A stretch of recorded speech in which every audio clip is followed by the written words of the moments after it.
Good afternoon, friends. I think you will be surprised to know there are two types of milk.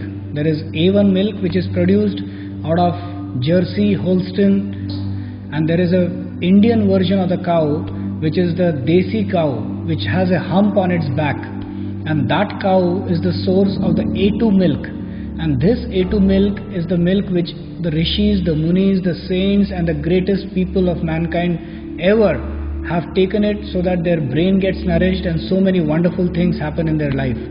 So this A1 and A2 milk are a component of two different varieties of cows, and there is a huge catastrophe in India because of the cow slaughter and because of the so many ill effects of vanishing of the A2 milk, vanishing of the Indian bred cow which is there in India has completely vanished, and the milk that we are getting today in our houses, which we may name at any name, Amul, maybe Gokul, maybe Mahananda, or any milk, they are all a variety of A1 milk, which is a toxic milk. I am a cardiologist, I am practicing in Mumbai, and it makes me responsible to tell all these wonderful people watching this video to tell about what this milk is and how toxic it is for this particular human race. And it is very rightly labeled as white poison in the European countries, and still in India there are great people importing Indian cows from India and getting them to rear in New Zealand, in Australia, in Brazil. But in India we have not got any awareness of this wonderful A2 milk which is there.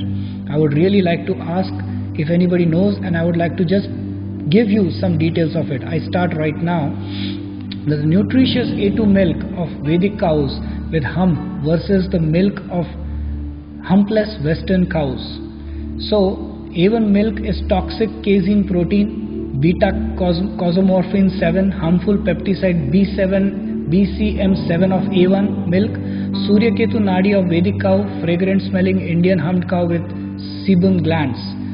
A2 milk produced by humped Indian cow is good for health, while A1 milk produced by the humpless Western cow is toxic for health. An Englishman, when I was traveling, he asked that what is the best cow, which is the best milk available, and he shot up an argument saying that the Indian cow gives very less milk, whereas the A1 milk is in abundance.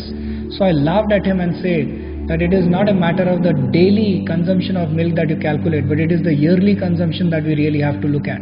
And an Indian cow milks 3 times a year, whereas a Western cow milks only once a year. So if you calculate on an average, the A2 milk will always be in abundance because of the production of it 3 times in a year. This is a question of perception and simple maths, unfortunately, which the Indian people are not aware of. The Agnihotra ghee, that is whenever we perform the Agnihotra sacrifice, it is always the A2 ghee that is put up and that is used. The A1 ghee is considered as toxic actually. Our ancient scriptures written by seers state that the humped Indian cow has a unique Suryaketu nadi on her back. आपने देखा होगा कि एक hump जो होता है काऊ के ऊपर, वहाँ पर सूर्यकेतु नाड़ी होती है जो सूर्य की किरणों को अपने अंदर सीमित करती है. इसीलिए the cow milk, if you ever have a look at that, it is yellow in color. That's why, because of the content of the Surya, the greatness of the Surya rays which it accumulates by the Suryaketu nadi, and we drink that beautiful milk which nourishes our whole body like a mother. She nourishes us. Similarly, the gomutra of urine of a cow has good effect only if the urine is from a humped cow. The urine produced by a humpless cow is toxic.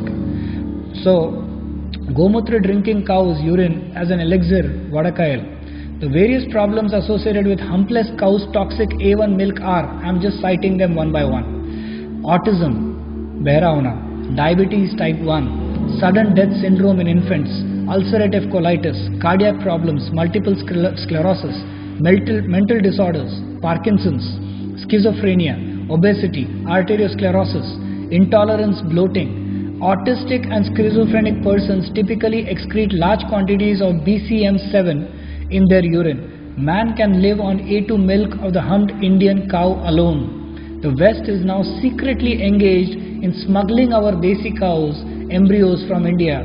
The West has found out several decades ago that the A2 milk of Indian humped cows is more beneficial as it has micronutrients like cytokines and minerals which enhance the immune system, A2 beta casein protein. So there are now the single agenda of the West of converting their useless A1 cows into A2 cows. They come to India for embryos of the Punganur cows and the Vechur cows, as a result of which these cows is now almost an extinct. The ghee of Vechur cows was used in Ayurveda to produce medicines and lechems. Even today there is no mechanism to check illegal export of embryos at seaports in refrigerated containers.